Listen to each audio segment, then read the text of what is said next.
दोस्तों, भारत और चीन के बीच में तनाव साल 2020 से ही चल रहा है और कई बार ऐसे मौके भी आए हैं जब दोनों देशों के बीच में तनाव चरम पर जा पहुंचा। यहां तक कि सभी को ये तक लगने लगा कि भारत और चीन के बीच में अब युद्ध होने ही वाला है। लेकिन भारत ने काफी अच्छी कूटनीति का प्रमाण देते हुए चीन के साथ युद्ध जैसे हालात को रोका और ये भी सुनिश्चित किया कि भारत किसी भी लिहाज से चीन के सामने कमजोर न पड़े। यानी कि हमने चीन से काफी अच्छी और मजबूत आवाज में अपनी बात भी रखी और ये भी सुनिश्चित कर दिया कि चीन के साथ कोई भी युद्ध न हो, क्योंकि उसका आर्थिक प्रभाव भारत और चीन दोनों की ही अर्थव्यवस्था पर काफी नकारात्मक असर डाल सकता था, खास करके ऐसे मौके पर जब दोनों ही देश पेंडेमिक से जूझ रहे थे। लेकिन दोस्तों, अब एक ऐसी खबर निकलकर सामने आ रही है जो कि भारत और चीन के साथ साथ रूस से भी जुड़ी हुई है। दरअसल अब ये बात सबके सामने आ चुकी है कि भारत अपनी सेना को रूस में हो रहे युद्ध अभ्यास में भेजने वाला है, जिसका नाम वोस्तोक 2022 है। बड़ी बात ये नहीं है कि भारतीय सेना रूस के साथ युद्ध अभ्यास करने वाली है, बल्कि सबसे बड़ी बात तो यह है कि यह युद्ध अभ्यास के दौरान भारतीय सेना चीन की सेना के साथ मिलकर युद्ध अभ्यास करेगी। यानी कि दोनों देशों की सेनाएं एक दूसरे के सामने नहीं बल्कि एक दूसरे के साथ मिलकर युद्ध अभ्यास में हिस्सा लेने वाली है। दोस्तों, रूस में होने वाली इस युद्ध अभ्यास की खबर सुनकर सारे पश्चिमी देश और अमेरिका ने भी अपने कान खड़े कर लिए हैं, क्योंकि यूक्रेन पर हमला करने के पहले भी रूस ने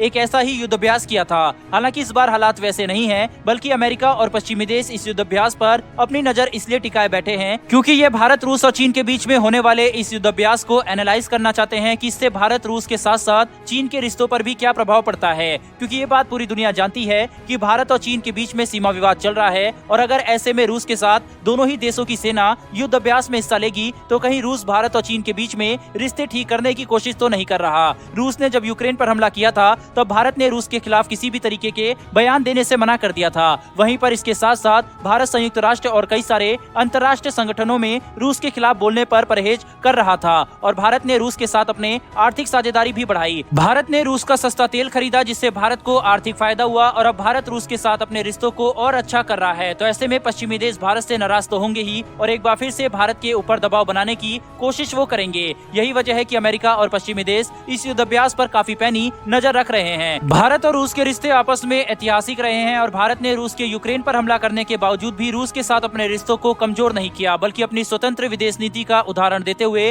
रूस के साथ अपने दोस्ती को मजबूत किया है। इसी की कड़ी में अब एक ऐसी खबर निकलकर सामने आ रही है जिससे अमेरिका और पश्चिमी देश बिल्कुल भी खुश नहीं होंगे। दरअसल अब ये खबर निकलकर सामने आ रही है कि बहुत ही जल्द भारत रूस के डेबिट और क्रेडिट कार्ड को एक्सेप्ट कर सकता है। यानी कि रूस के डेबिट और क्रेडिट कार्ड से अब भारत के एटीएम का इस्तेमाल किया जा सकता है। ऐसा करने से भारत और रूस की अर्थव्यवस्था एक साथ लिंक हो जाएगी, जिससे दोनों ही देशों का आर्थिक लाभ होगा। वहीं पर हाल ही में ये खबर भी निकलकर सामने आई थी कि भारत और रूस एक दूसरे के साथ व्यापार करने के लिए अमेरिकी डॉलर का इस्तेमाल पूरी तरीके से बंद कर देंगे, क्योंकि अमेरिका ने रूस के ऊपर प्रतिबंध लगाए हुए हैं। इसके अलावा भारत और रूस एक दूसरे की मुद्राओं में व्यापार करेंगे, यानी कि एक रुपए रूबल ट्रेड मैकेनिज्म स्थापित करेंगे, जिससे भारत और रूस के बीच में व्यापार सुगम और सरल और तेज किया जा सके। जहां पर भारत रूस के डेबिट और क्रेडिट कार्ड को एक्सेप्ट करेगा, इसके बदले में रूस भारत के रुपए कार्ड को एक्सेप्ट करने की इजाजत दे सकता है। बल्कि रूस ने ये बात भी सबके सामने रखी है कि दोनों देश रूस के मीर पेमेंट सिस्टम और मीर कार्ड को एक्सेप्ट करने के ऊपर भी बातचीत कर रहे हैं। फिलहाल मीर कार्ड को विश्व के 11 देशों में एक्सेप्ट किया जाता है और अगर भारत भी रूस के मीर कार्ड को एक्सेप्ट कर लेता है तो ये रूस के लिए एक बड़ी कूटनीतिक सफलता होगी। साथ ही इससे रूस को आर्थिक लाभ भी होगा। भारत और रूस ब्रिक्स देशों के साथ इस पर भी चर्चा कर रहे हैं कि राष्ट्रीय मुद्राओं का इस्तेमाल ब्रिक्स देशों में व्यापार करने के लिए ज्यादा किया जाए। साथ ही एक रिजर्व करेंसी भी बनाई जाए जिसका इस्तेमाल ब्रिक्स देश आपस में व्यापार के लिए कर सकते हैं। अगर ऐसा होता है तो ये एक काफी बड़ा कदम होगा,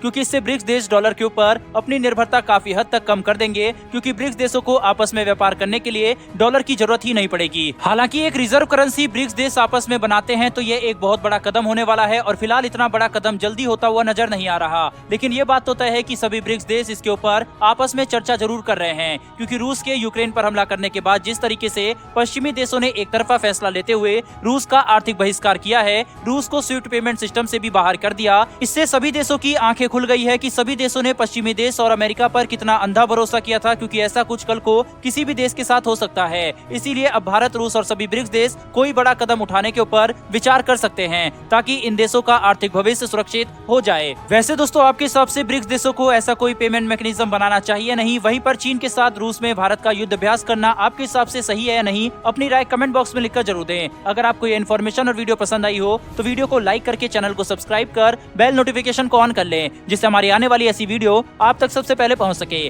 फिर मिलेंगे ऐसी एक नई वीडियो के साथ। धन्यवाद। जय हिंद।